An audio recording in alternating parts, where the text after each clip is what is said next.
আল্লাহ পাক আদম আলাইহিস সালামকে সৃষ্টি করেছেন আমরা সবাই জানি, কিন্তু আল্লাহ পাক সূরা সদের মধ্যে বলছেন ইবলিসকে, হে ইবলিস, তোমাকে কিসে বারণ করলো আদমকে সেজদা করতে, যে আদমকে আমি নিজের হাত দিয়ে সৃষ্টি করেছি।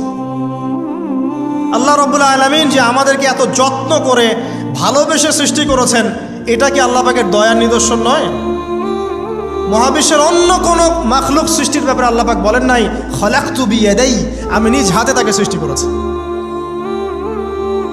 শুধু সৃষ্টি নয়, সৃষ্টি করার পর আল্লাহ পাক তাকে সমস্ত নাম শিক্ষা দিয়েছেন।